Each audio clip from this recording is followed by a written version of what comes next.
यहाँ जैसे ही सुबह सूरज की पहली किरण धरती को छूती है, पूरा गांव जाग उठता है।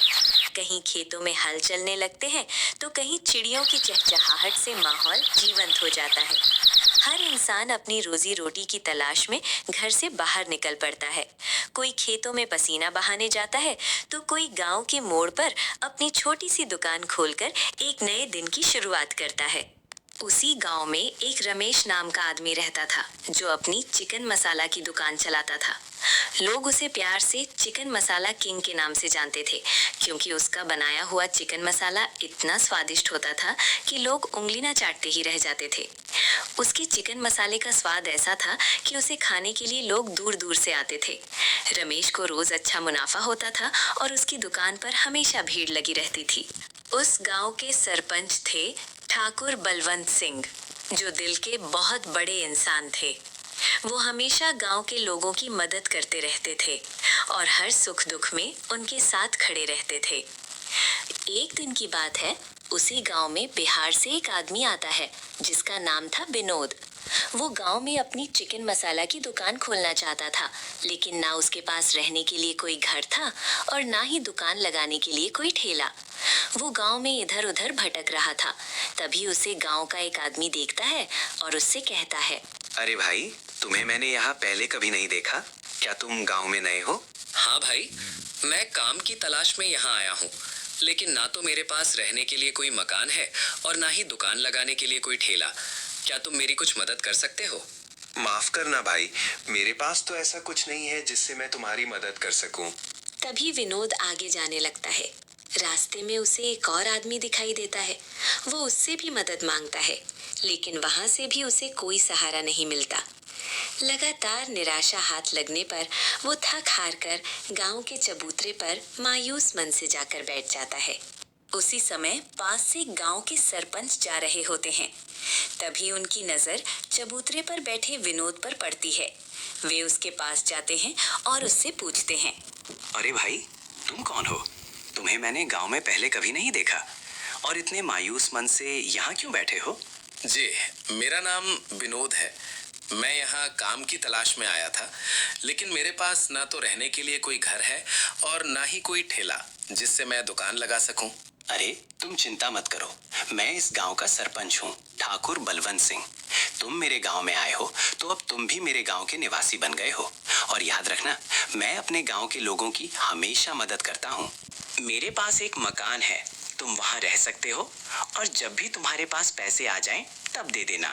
धन्यवाद सरपंच जी। तभी सरपंच जी विनोद को उसका रहने का मकान दिखाने ले जाते हैं। सरपंच जी, मुझे रहने के लिए मकान तो मिल गया, बस मेरी एक और मदद कर दीजिए। मुझे अपनी दुकान खोलने के लिए एक ठेला चाहिए। देखो, गांव के किनारे एक राशन की दुकान है, वो मेरे भाई की है। तुम उसके पास जाना और कहना कि तुम्हें सरपंच ने भेजा है। तुम्हें वहाँ से ठेला भी मिल जाएगा। ठीक है सरपंच जी।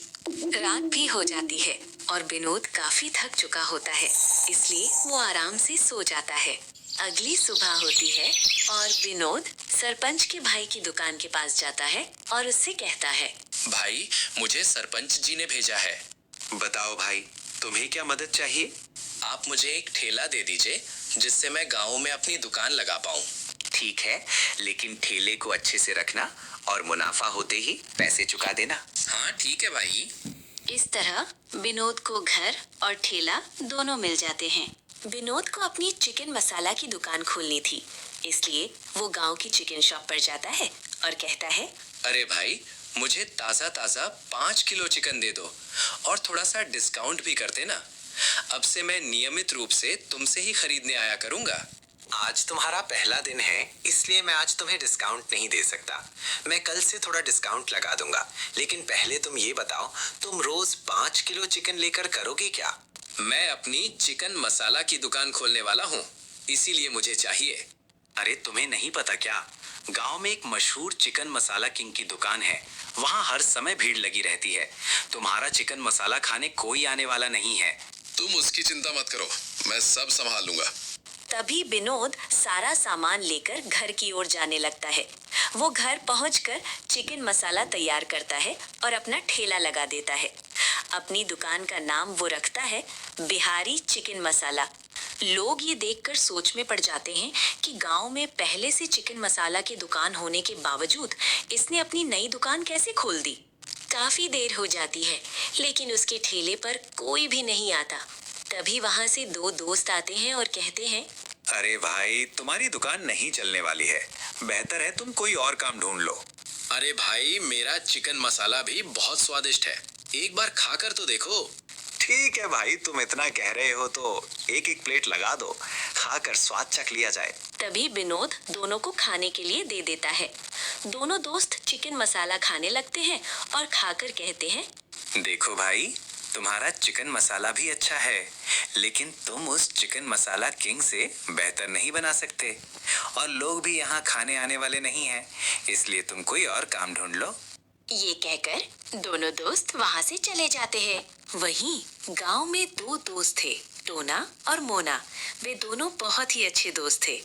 वे गांव के चबूतरे पर बैठे थे और आलस से समय बिता रहे थे। तभी टोना मोना से कहता है, अरे मोना भाई, हम कब तक यहाँ बैठे रहेंगे? चलो यार, कुछ खाने चलते हैं, पेट में चूहे कूद रहे हैं। हाँ सही कहा, लेकिन हम क्या खाने चले? अरे गांव में चिकन मसाला किंग की दुकान है, उसी की दुकान पर चलते हैं। हाँ वो तो ठीक है, लेकिन बस खाने में मजा नहीं आएगा। क्यों ना हम शर्त लगाएं, जो सबसे ज्यादा प्लेट चिकन मसाला खाएगा उसे हारने वाला 500 रुपए देगा। हाँ, ये तो तुमने मजेदार बात कह दी। अब तो मुझे जोश आ गया है। तुम देखना, मैं तुमसे ज्यादा ही खाऊंगा। चलो चलो, देखते हैं किसमें कितना दम है और कौन फीका पड़ता है। तभी दोनों दोस्त चिकन मसाला किंग की दुकान पर जाने लगते हैं और रमेश से कहते हैं, अरे रमेश भाई, हम दोनों को चिकन मसाला खाने को दे दो, और आज बस तुम प्लेट लगाते रहना, क्योंकि हमने शर्त लगाई है, जिसने ज्यादा खाया उसे हारने वाला 500 रुपए देगा। अरे वाह, ये तो मजेदार लगता है। चलो इसी बहाने मेरी और ज्यादा बिक्री भी हो जाएगी। रमेश दोनों को चिकन मसाला लगा देता है और वे दोनों खाने लगते हैं। दोनों एक एक प्लेट खत्म करते हैं और दूसरी प्लेट लगाने के लिए कहते हैं। रमेश दूसरी प्लेट भी लगा देता है। वे दोनों फिर से खाने लगते हैं।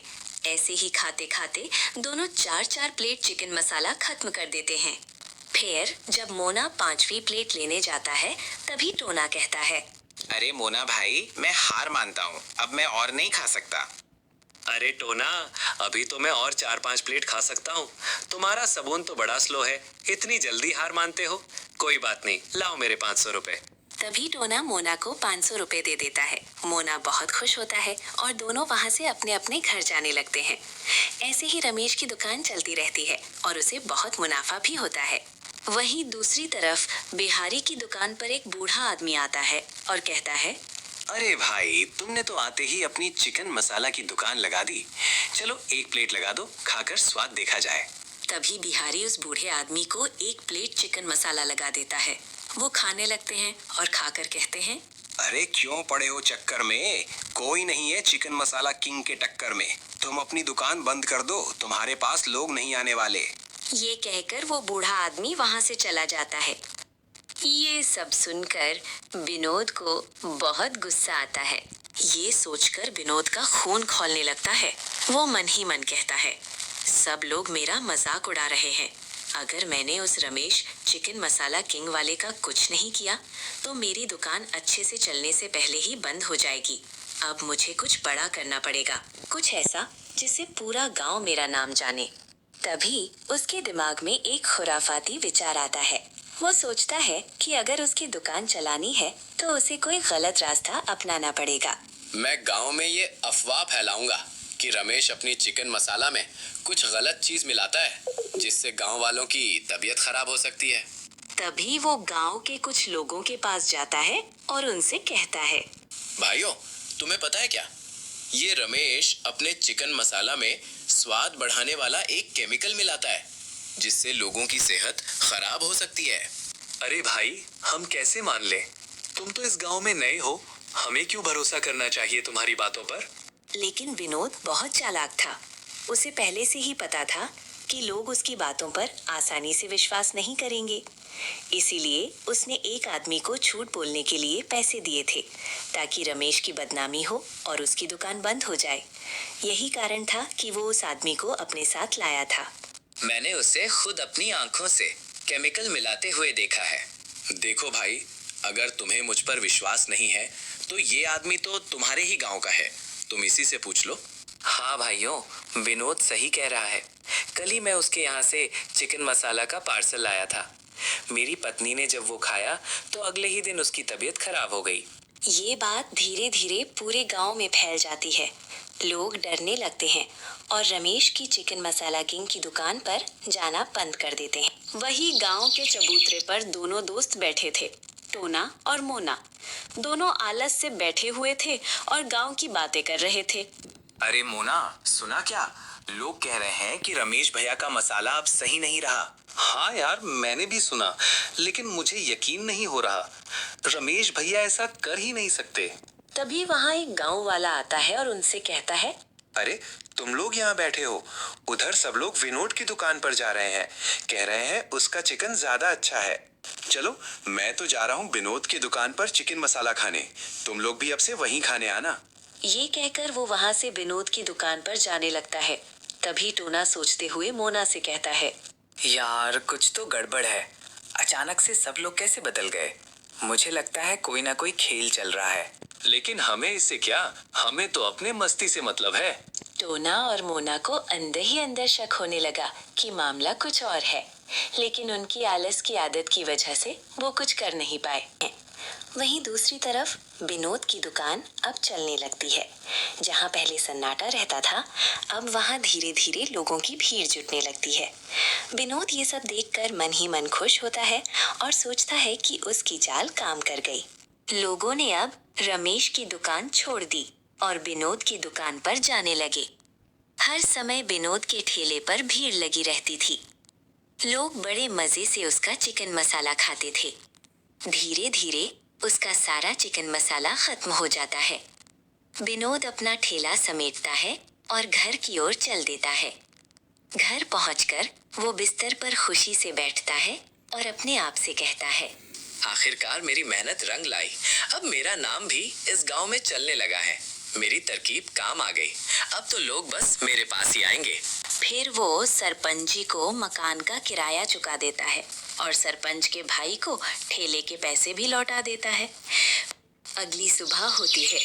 अब विनोद रोज 10 किलो चिकन लेने जाता है और घर आकर चिकन मसाला बनाता है। फिर अपना ठेला लगाता है। धीरे धीरे लोगों की संख्या बढ़ने लगती है और सब बड़े मजे से उसका चिकन मसाला खाने लगते हैं।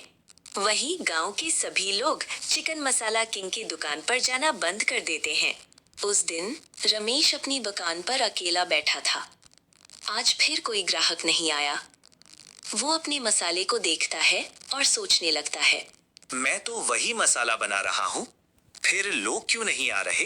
तभी उसकी दुकान के वहाँ एक बच्चा आता है। उसे देख रमेश उससे कहता है, अरे बेटा, कितने रुपए का चिकन मसाला लगाऊं? अब तो मैंने अपने चिकन मसाले का दाम भी और कम कर दिया है। तभी वो बच्चा रमेश से कहता है, रमेश भैया, मम्मी ने मना किया है यहाँ से चिकन लेने को। लेकिन ऐसी क्या बात हो गई कि तुम्हारी मम्मी ने यहाँ से चिकन लेने से मना कर दिया? पहले तो बड़े चाव से यहाँ का चिकन मसाला खाती थी। कह रही थी आपका खाना अब अच्छा नहीं है और अब आप अपने खाने में कुछ मिलाते हो। ये कहकर वो बच्चा वहाँ से चला जाता है। ये सुनकर रमेश का दिल और टूट गया। कुछ दिन ऐसे ही बीत गए। रमेश रोज अपनी दुकान खोलता, लेकिन ग्राहक बहुत कम आते। वो सुबह से शाम तक इंतजार करता रहता, शायद आज कोई आ जाए। लेकिन पूरा दिन निकल जाता और उसकी दुकान खाली ही रह जाती। रमेश सोच में पड़ जाता है कि लोग उसकी दुकान पर खाने क्यों नहीं आ रहे हैं। आखिरकार वो अपने एक रेगुलर कस्टमर पास जाता है और उससे पूछता है, अरे भाई, ऐसा क्या हो गया? अब तुम भी मेरी दुकान पर खाने नहीं आते? अरे भाई, तुम अपने खाने में केमिकल मिलाते हो, इसीलिए हम गांव वालों ने तुम्हारी दुकान पर आना बंद कर दिया है। तुम्हें ये सब किसने बताया? गांव में जो दूसरा चिकन मसाला वाला है ना, विनोद, उसी ने ये सब हमें बताया है। ये सब सुनकर रमेश टूट सा जाता है। वो चुपचाप घर चला आता है। घर पहुंचकर वो अपनी पत्नी से भरे हुए मन से कहता है, ये विनोद ने गांव में झूठी अफवाह फैला दी है, जिसकी वजह से लोग मेरी दुकान पर नहीं आ रहे हैं। उसने मेरी इज्जत और मेहनत पर दाग लगाने की कोशिश की है। मैं उसे ये सब झूठ फैलाने के लिए ऐसे ही नहीं छोड़ूंगा। अब सच सामने लाना ही पड़ेगा, चाहे इसके लिए मुझे कुछ भी करना पड़े। तुम कुछ भी गलत मत करना, पहले उससे प्यार से बात करना, शायद वो अपनी गलती मान ले। और अगर बात नहीं बनी तो हम सरपंच जी के पास जाएंगे, सच के साथ खड़े रहेंगे, क्योंकि आखिरकार सच्चाई ही जीतती है। एक रात रमेश ने विनोद को गांव के बाहर एक सुनसान और अंधेरी जगह पर मिलने के लिए बुलाया। चारों तरफ सन्नाटा था, हल्की ठंडी हवा चल रही थी और माहौल में तनाव साफ महसूस हो रहा था। दोनों के बीच बातें शुरू होती हैं।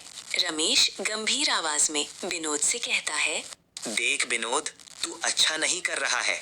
तूने गांव में मेरा नाम बदनाम करने के लिए सब जगह झूठ फैलाया है। मैं तुझे एक मौका देता हूँ, सबके सामने मुझसे माफी मांग ले और गांव वालों को पूरा सच बता दे। अरे जाओ जाओ, माफी माफी कुछ नहीं, तुमसे मैं कभी माफी नहीं मांगूंगा। जो करना है कर लो, अब तुम्हारी दुकान बंद होकर ही रहेगी।